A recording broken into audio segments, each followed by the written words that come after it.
ఆకాశంలో ఒక వింత వస్తువు దూసుకొస్తుంది. భూమికి దగ్గరగా నవంబర్‌లో వచ్చే అవకాశం కనిపిస్తోంది. 20 కిలోమీటర్ల వెడల్పు, 60 కిలోమీటర్ల పొడవున్న వస్తువు. ఏలియన్స్ వ్యోమనౌక కావచ్చని కూడా అనుమానం వ్యక్తం చేస్తున్నారు. 2017లోనే మన సౌర వ్యవస్థలోకి వచ్చిందని ఒక వాదన అయితే వినిపించింది. ప్రపంచానికి పొంచి ఉన్న పెను ప్రమాదంగా కూడా ఇది శాస్త్రవేత్తలు చెప్తున్నారు. శాస్త్రవేత్తలు ఆకాశంలో నక్షత్రాలు, గ్రహాల కదలికలు నిరంతరం గమనిస్తూనే ఉంటారు. కానీ గతంలో ఎన్నడూ చూడని ఒక వింత సంఘటన ఇప్పుడు శాస్త్రవేత్తలను కలవరపెడుతోంది. అంతరిక్షం నుంచి ఓ అంతుచిక్కని వస్తువు భూమి వైపు అత్యంత వేగంగా దూసుకొస్తోందని శాస్త్రవేత్తలు హెచ్చరిస్తున్నారు. ఆ వస్తువు మామూలు గ్రహశకలం కాదని, అది ఏలియన్స్ వ్యోమనౌక కావచ్చని వారు అనుమానం వ్యక్తం చేస్తున్నారు. దీనివల్ల మానవాళికి పెను ముప్పు పొంచి ఉందని కూడా చెప్తూ ఉన్నారు. ఈ వస్తువు పేరు 3I అట్లాస్. దీని వెడల్పు దాదాపు 10 నుంచి 20 కిలోమీటర్లు ఉండగా వేగం సెకనుకు 60 కిలోమీటర్లు.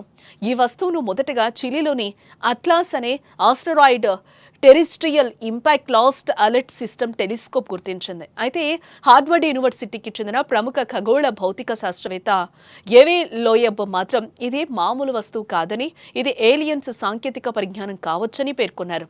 లోయబ్ గతంలో కూడా ఇలాంటి అనుమానాలు వ్యక్తం చేశారు. 2017లో మన సౌర వ్యవస్థలోకి వచ్చిన ఓమావువా అనే వస్తువు కూడా గ్రహాంతర జీవుల సృష్టి కావచ్చని కూడా ఆయనే గతంలో చెప్పడం కూడా జరిగింది.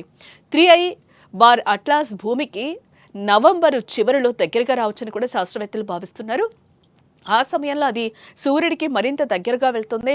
సూర్యుడి వెలుతురు వల్ల అది అదృశ్యంగా కనిపించే అవకాశం ఉందని, దాని కక్షను ట్రాక్ చేయడం కష్టమని కూడా అంటున్నారు. అంటే అది మనకు తెలియకుండానే భూమిని లక్ష్యంగా చేసుకోవచ్చన్నమాట. అందుకే అది రహస్యంగా అతి వేగంగా దాడి చేయొచ్చని పరిస్థితులకు ఇప్పుడు భయపడుతున్నారు. ఒకవేళ నిజంగానే ఈ వస్తువు దాడి చేస్తే దాని పరిణామాలు ఊహించని విధంగా ఉంటాయని, మన రక్షణ చర్యలు కూడా ఫలితం చూపకపోవచ్చని అధ్యయనం చెప్తోంది.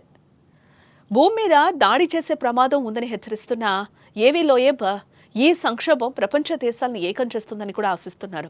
ఇప్పుడు మానవాళి ఒకరితో ఒకరు పోరాడుకుంటున్నారని, కానీ ఈ ముప్పు వస్తే అంత కలిసికట్టుగా పోరాడక తప్పదని ఆయన అంటున్నారు. ఇది ఒక విశ్లేషణ మాత్రమే అయినప్పటికీ దీనిని తేలికగా తీసుకోలేమని కూడా శాస్త్రవేత్తలు చెప్తున్నారు. ఈ వార్త మనందరికీ ఒక మేల్కొల్పు కావాలని, ప్రపంచ నేతలు తమ ప్రాంతీయ గొడవలను పక్కన పెట్టి విశ్వం నుంచి రాబోయే ముప్పులను ఎదుర్కోవడానికి సిద్ధం కావాలని లోయబ్ పిలుపునిచ్చారు.